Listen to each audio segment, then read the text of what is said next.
और जो तकनीकी अनुसंधान इत्यादि के माध्यम से जो अपहरण करता है उनको भी खोजा। इसी क्रम में कुछ समय बाद करीब 1-2 घंटे के अंदर ही बच्चे को बरामद कर लिया गया। एक अनीश कुमार जो है वहीं ढक्कनपुरा का ही निवासी है, उसको गिरफ्तार भी फिर कर लिया गया है। इस क्रम में एक होंडा सिटी जो है गाड़ी, वो भी बरामद की गई है, जिसके अंदर बैठा के बच्चे को ले जाया गया था। बच्चे के द्वारा ही यह सूचना भी दी गई। नमस्कार, न्यूज़ 4 नेशन देख रहे हैं आप। मैं हूं अली। राजधानी पटना में एक बार फिर से अपहरण का बाजार गर्म होता नजर आ रहा है और वहीं पटना पुलिस की बड़ी कार्रवाई हुई है। इस अपहरण मामले में पटना पुलिस को पहली कामयाबी मिली है और इस मामले में अनीस नाम के एक अपहर्ता को गिरफ्तार किया गया है। दरअसल देखा जाए तो मामला पटना के गर्दनीबाग थाना क्षेत्र स्थित ढक्कनपुरा इलाके का है, जहां पे एक 10 वर्षीय बालक का अपहरण 10 लाख की फिरौती के लिए कर लिया जाता है।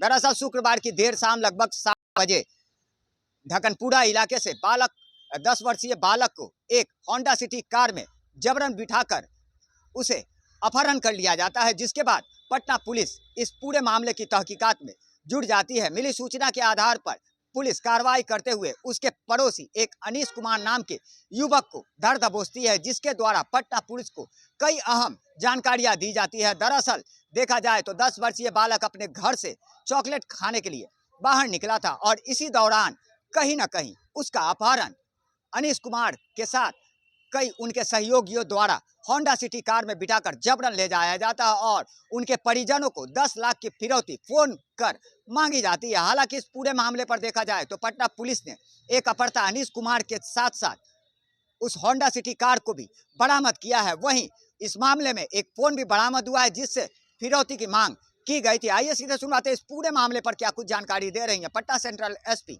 दीक्षा। 25 जुलाई को एक घटना हुई गर्दनीबाग में, जिसके रिलेटेड ये प्रेस कॉन्फ्रेंस बुलाई गई है। शाम को करीब 7:30 बजे गर्दनीबाग थाना अंतर्गत एक ढक्कनपुरा के निवासी हैं, उनके जो पुत्र हैं 10 वर्ष के, वो घर से चॉकलेट इत्यादि लेने निकले थे, पर कुछ समय तक जब वो लौटे नहीं और कोई उससे संपर्क नहीं हो पाया, तो उनके परिजनों ने उनके पुत्र को खोजना शुरू किया। तो कुछ समय बाद उन्हें फिर फ़ोन आया कि आप अगर 10 लाख रुपया नहीं देंगे तो आपका जो बेटा है वो नहीं मिल पाएगा आपको, और मुक्त करवाना है तो हमारे पास से 10 लाख रुपए दे दीजिए।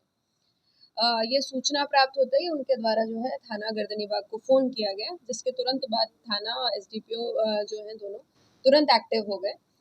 पीओ पर जाके इन्होंने जो है सीसीटीवी कैमरास खंगालने शुरू किए और सब पता लगाना शुरू किया, और जो तकनीकी अनुसंधान इत्यादि के माध्यम से जो अपहरण करता है उनको भी खोजा। इसी क्रम में कुछ समय बाद करीब 1-2 घंटे के अंदर ही बच्चे को बरामद कर लिया गया। उसके बाद जो अपहरण करता है उनका भी पता लगाना शुरू किया, तो उनकी पहचान हो गई थी।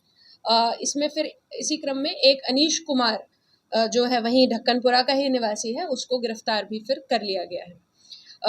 इस क्रम में एक होंडा सिटी जो है गाड़ी, वो भी बरामद की गई है, जिसके अंदर बैठा के बच्चे को ले जाया गया था। बच्चे के द्वारा ही यह सूचना भी दी गई कि इस गाड़ी में उसको बैठा के ले गए थे। तो ये गाड़ी भी बरामद कर ली गई और वह फ़ोन भी बरामद हो गया है, जिससे कि कॉल लगाया गया था बच्चे के लिए फिरौती मांगने का।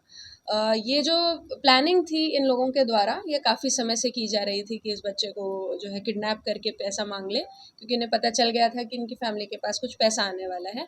तो इनके द्वारा ये जो है प्लानिंग कई दिन से बनाई जा रही थी। तो इसी क्रम में जो एफआईआर दर्ज भी कर ली गई है और बाकी के भी इनके जो साथी अभियुक्त हैं उनको भी खोजा जा रहा है। तो जाहिर सी बात है, आपने सुना इस पूरे मामले का मास्टरमाइंड दरअसल पटना के गर्दनीबाग थाना क्षेत्र के ढक्कनपुरा इलाके का पड़ोसी ही निकला, जो कि अनीस इस पूरे प्लान को एग्जीक्यूट किया था और उसी के द्वारा दोस्तों को इकट्ठा किया गया था, जिसने इस अपहरण की वारदात को अंजाम दिया था। फिलहाल इस अपहरण में शामिल बाकी अपराधियों की तलाश पटना पुलिस की जारी। अब देखना यह होगा कि आखिरकार फरार अभियुक्तों की तलाश या गिरफ्तारी कब तक पटना पुलिस कर पाती है। लगातार हमारी छोटी बड़ी खबरों से अपडेट रहने के लिए देखते रहें न्यूज़ 4 नेशन।